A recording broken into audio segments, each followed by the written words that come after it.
So now that what I want to do is move on to demographics. So remember our main topic for today was, are virtual world users normal? And let's look first at their demographics. As we do this, what I'm going to show you is a series of demographics, and I'm going to give you a few caveats before I do this. All the data on demographics that I'm going to be presenting comes from quantcast.com, and it was from January of 2009 that the data was retrieved, and it was for U.S. participants.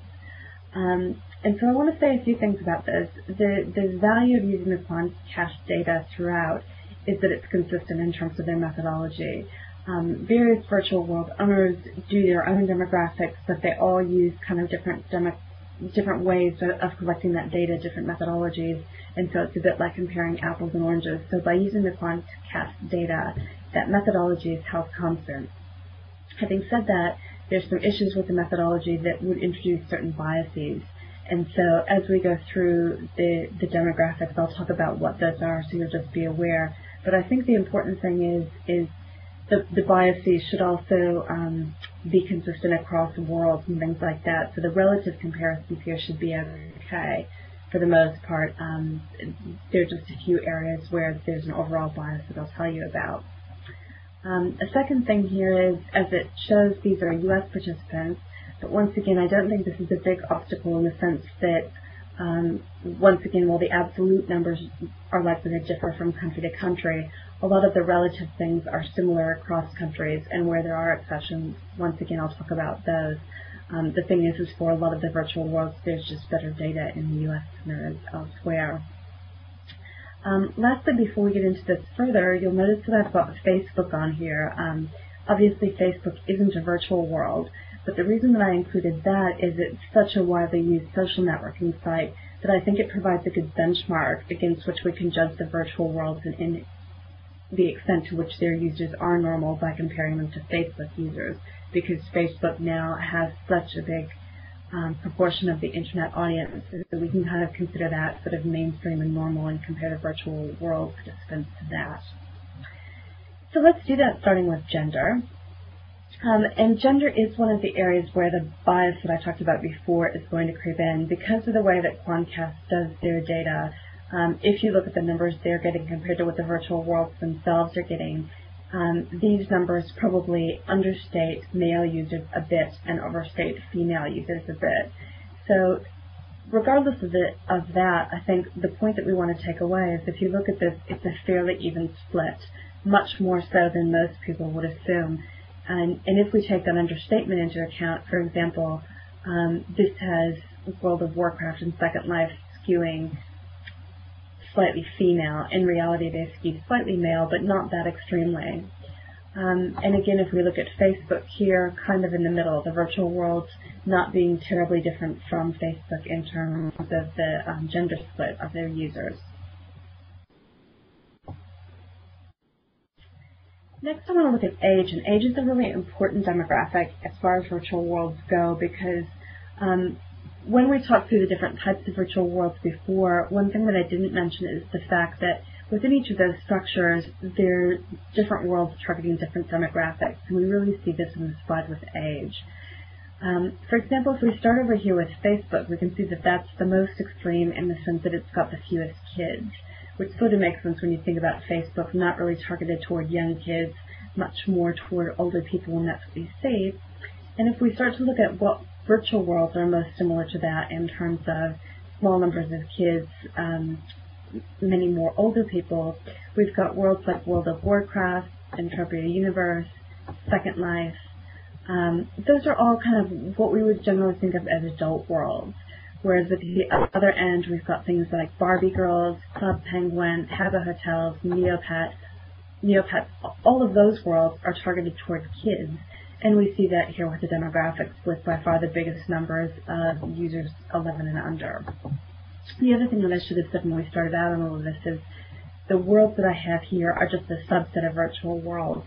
I've really chosen these because they do vary on some of these things, and they are some of the more heavily used virtual worlds. So do be aware that this is just a subset, but it should give you a good indication of the variation in demographics.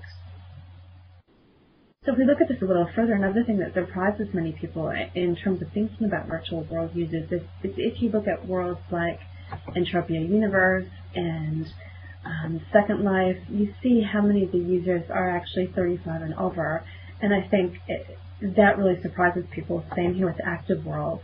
A lot of people are assuming that it's going to be maybe this 11 to 17-year-old group that's going to be really predominant, and with that mainly males.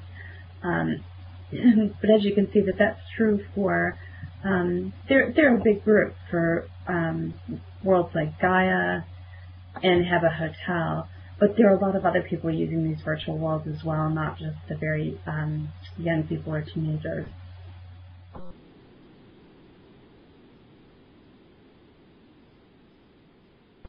This next slide looks at ethnicity.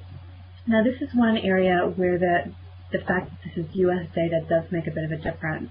As you can see here, Have a Hotel is by far the most diverse in terms of the ethnicity of the people that it's attracting.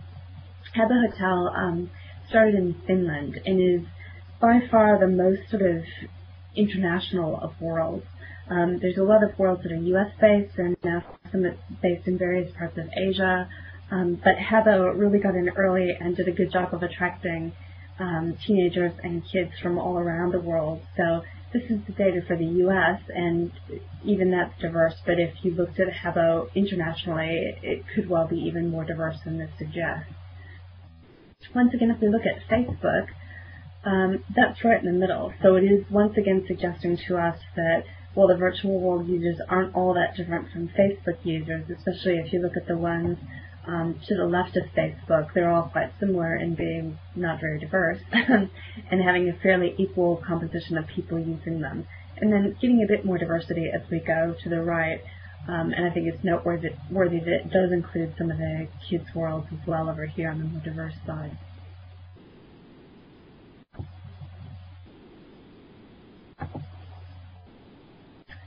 If we do look specifically now at the household and whether there are children under 17 at home, no surprises here in many respects. We've got the kids' worlds over here on the left with the highest percentage of households saying, yes, there are kids under 17 in our household. So worlds like Have a Hotel, Barbie Girls, Club Penguin, Neopets, all very much kids' worlds over there on that side. On the no kids in the household side, we've got Facebook, which, again, not terribly surprising since it's more targeted toward young adults. And then also some of those adult virtual worlds over there closer to Facebook. So like Second Life, Active Worlds, Entropia Universe, World of Warcraft, those are all adult worlds. So not too surprising that a lot of the people using them would be in households without kids.